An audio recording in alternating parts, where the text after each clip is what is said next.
This video is sponsored by Dehancer. I'm gonna show you how to create this film look in Premiere Pro. Now there's two ways that I'm gonna show you how I do this, and the first one's gonna be with just the plugins that come inside of Premiere Pro, and the other is gonna be with Dehancer, which is a paid option. Down here I have my clip on the timeline, and the first thing I wanna create is some halation. And what halation is just that glowing effect that you see around like a light source or certain dark objects in film, and it looks really good. So in order to create this, I'm just gonna go ahead and click on my clip, hold down Option, or Alt on the keyboard, and then drag this clip onto video layer number 2, and that's going to duplicate it. Then I'm just gonna go ahead and select that second clip, go over here to the double arrows and go down to effects, and I'm gonna type in channel blur.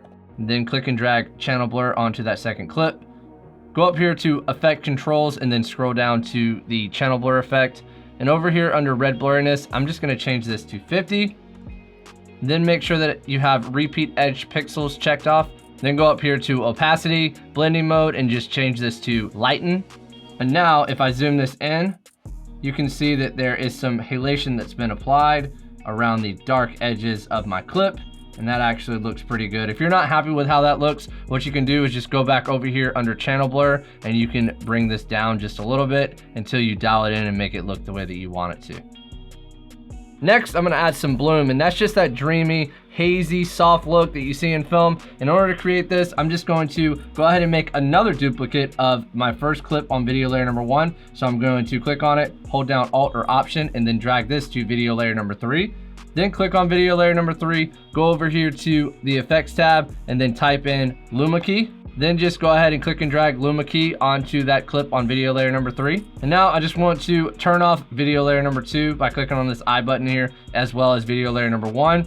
Then I'm just gonna go back up here to Luma key and bring the cutoff all the way up to 100 at first. And this is what's going to act as a mask. So I'm just going to slowly bring this back, and I wanna just make sure that I include the highlights in my scene, as well as a little bit of my face. And I think 8's probably gonna be pretty good. Then I'm gonna go back over here under the effects tab and then type in Gaussian blur, and then click and drag Gaussian blur onto that clip as well. Scroll down here, and then I'm gonna change the blurriness to 50. Make sure that you check repeat edge pixels, and then horizontal and vertical are both selected. Then I'm just gonna go back and turn these two video layers back on. Then I'm gonna go up here to opacity, and I'm just gonna bring this down till I find something that I like. Now I want to add in some film grain, so in order to do that, I'm just going to make another duplicate of that video layer number 1 clip and drag it onto video layer number 4. And then go ahead and select that clip, go back over here to the effects tab, and now I'm going to search up noise. Click and drag noise onto that clip on video layer number 4, and then go up here to effect controls and scroll down to noise.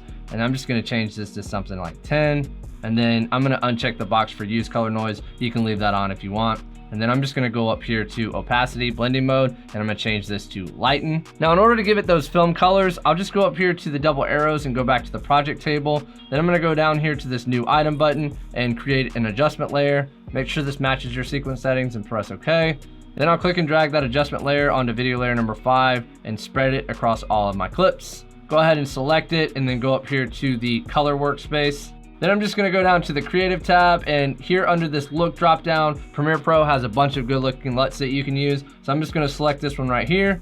And I actually think this is too much, so I'm gonna play around with the intensity. So I'm just gonna drag this down until I have a desired look.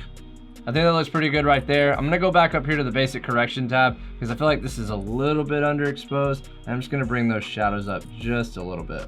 You can also add some of those widescreen black bars by going back over here to the double arrows and going to your project table, clicking and dragging an adjustment layer again onto that next video layer above, and drag it across your clips. Go ahead and click on that clip, go over here to the double arrows and go down to effects and type in crop, and then click and drag the crop effect onto that new adjustment layer.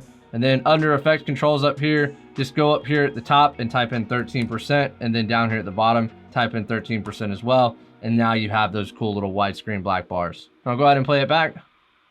Now Dehancer makes this ridiculously easy, not just because it's a film emulation plugin, but it's just so simple to be able to go in and apply these different effects super quickly. So in order to do this, I have my same clip over here on the timeline as well. I'm just going to click and drag an adjustment layer above that clip and then stretch it across. Then I'm gonna select that adjustment layer and then go up here to the double arrows and go down to effects, and I'm gonna type in Dehancer. And then click and drag Dehancer onto that adjustment layer. Then I'm just gonna go up here to effect controls and scroll down to the Dehancer effect and then drop down the film tab here. And over here under profile, you can see that there is a ton of different film emulations to choose from. One that I like specifically is the Kodak Porta 800. So I'm just gonna click on that one. And then for push and pull down here, you can use this to increase your exposure if you like. Next, I'm gonna go down here to film grain, and I'm going to just focus on the shadows, midtones, and highlights. So I'm gonna change the shadows to 10. I'm gonna change my midtones to 9, and I'm gonna change my highlights to 9. But you can play around and choose whichever one that you like. Like, it doesn't have to be this. It's gonna be on a clip by clip basis. What's really nice about the film grain and Dehancer is that it's not just an overlay that lays over top of your footage. It actually recreates the image using the grain. Also, just make sure that you have this box checked for enable. Next, I'm just gonna scroll down here to the halation tab and drop that down. And then I'm gonna scroll down here and check the box for enabled. That way this effect actually gets applied to the clip. And then I'm just gonna focus on local and global diffusion. So I'm gonna change local diffusion to something like 40. I'll go with 45, that looks good to me. And then for global diffusion, I think 20 looks good. You can play around with these settings for each clip that you have. Then I'm gonna scroll down here to bloom, and I'm just going to make sure that this box is checked for enabled. And I'm just gonna go here to amplify and increase this till I have a look that I actually like. If you want to add those widescreen bars, just go ahead and duplicate by holding down Alt or Option on these widescreen bars on this adjustment layer and drag it over top of that clip. I also want to just go ahead and reposition this within the frame so I can see a little bit more of that background.